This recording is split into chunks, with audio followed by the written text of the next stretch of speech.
Welcome to aminacademy.com. In chemistry, let us discuss about origin of elements. Out of all elements listed in the periodic table, 93 elements are found in nature. 3 of these elements, technetium, promethium and neptunium, are not found in Earth but have been detected in the spectra of stars. Most of the atoms in living things come from the just 6 elements. These are carbon, hydrogen, oxygen, nitrogen, phosphorus and sulfur. Scientists recognize that these elements, along with all 93 natural elements, were created in the centers of the stars billions years ago, shortly after the universe formed in a violent explosion, Big Bang.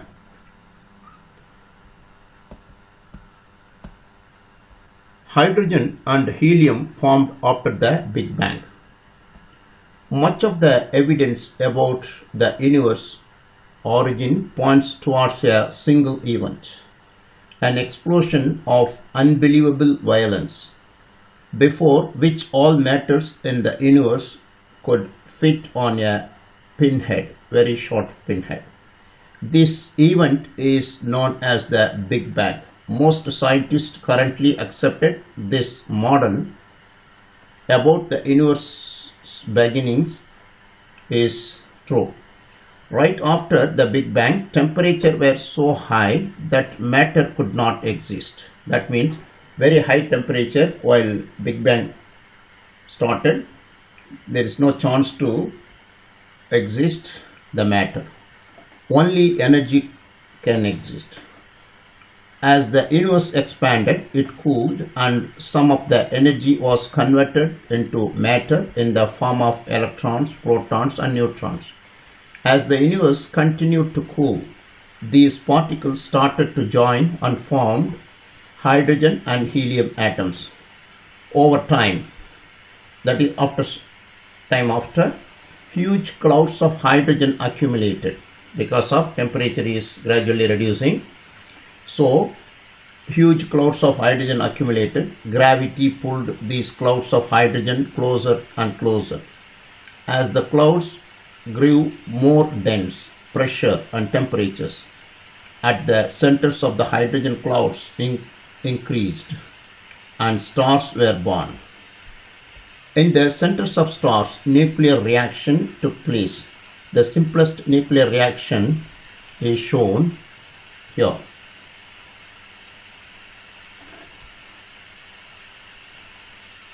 That means it involves fusing hydrogen nuclei to form a helium.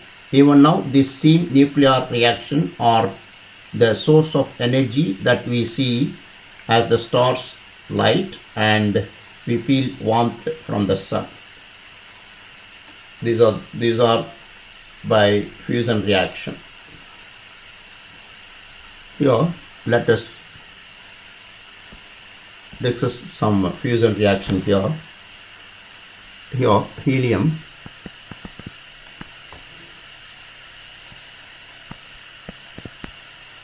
plus another helium atom. By fusion reaction, it gives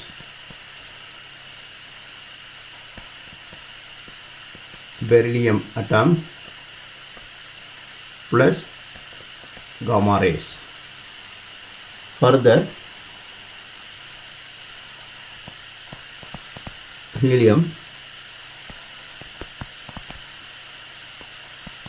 plus beryllium atom gives carbon atom plus gamma ray. The temperature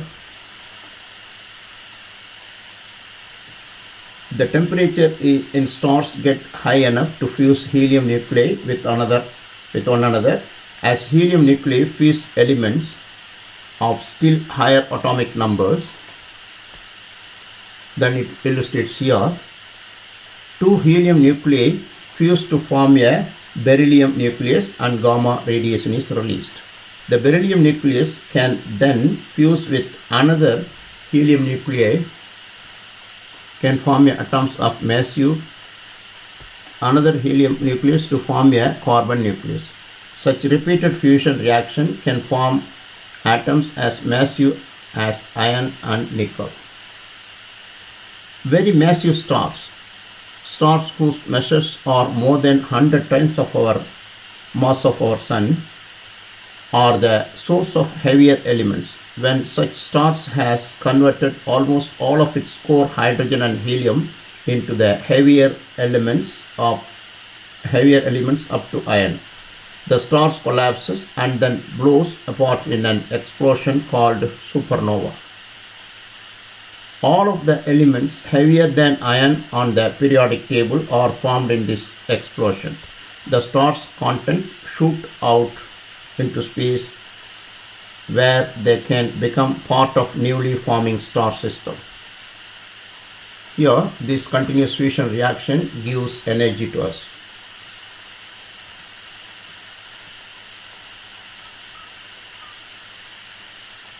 Some elements form a nuclear reaction in stars. Here we will discuss about nuclear fusion further. Is a reaction in which two or more atomic nuclei are combined to form one or more different atomic nuclei and subatomic particles, neutrons and protons.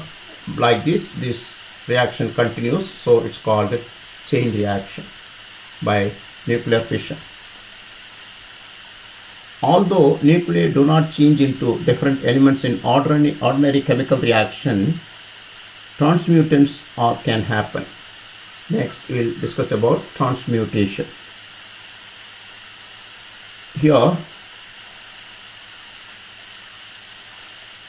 transmutation can happen. Early chemists such as John Dalton had insisted, that is, he told that atoms never change into other elements.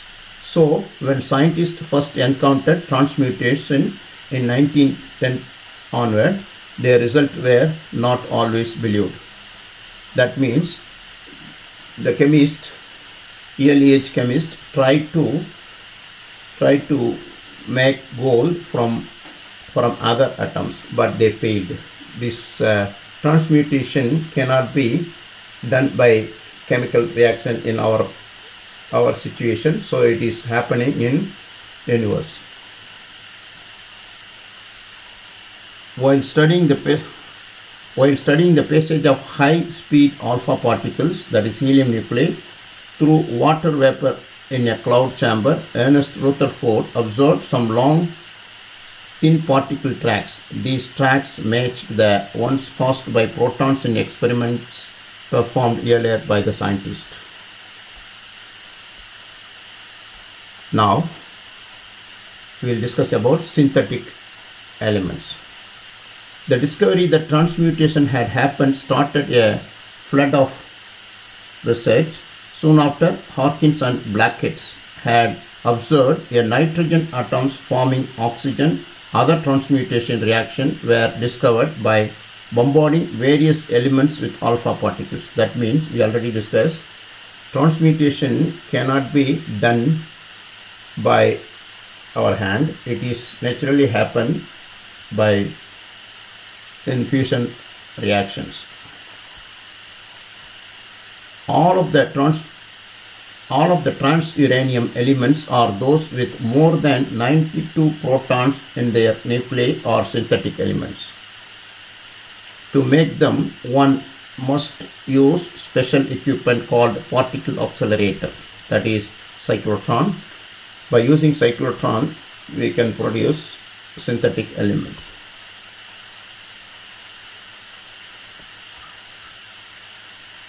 The cyclotron accelerates charged particles.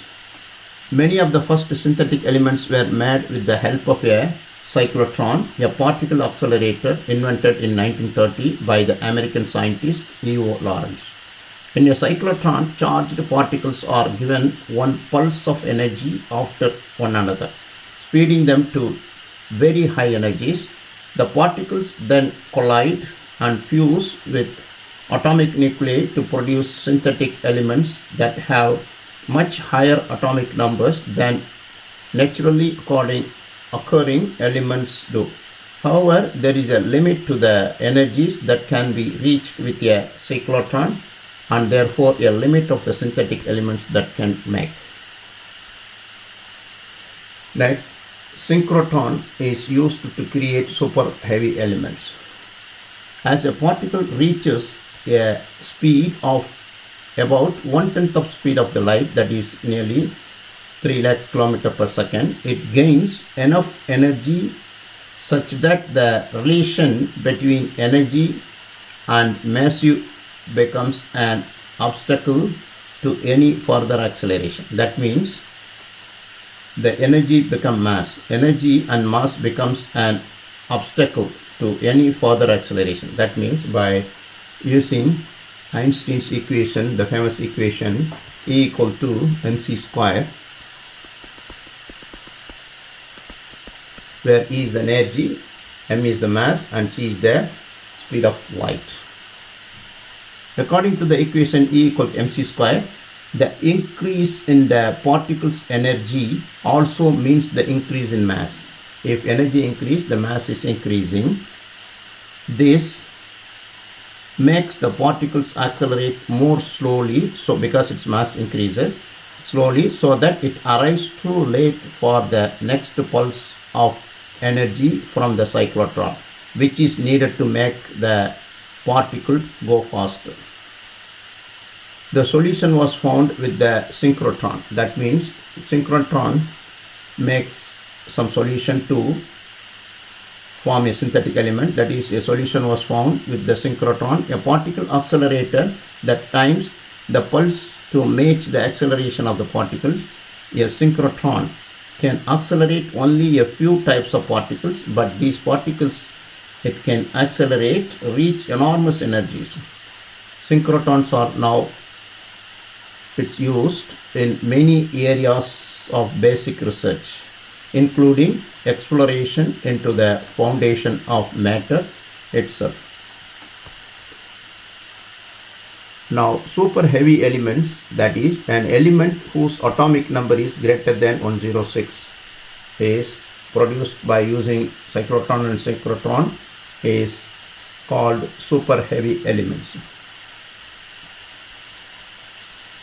Now,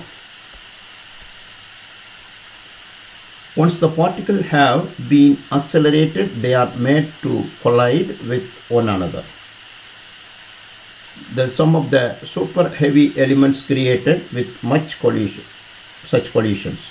When a synchrotron is used to create an element, only a very small number of nuclei actually collide. As a result, only a few nuclei may be created in this collision. For example, only 3 atoms of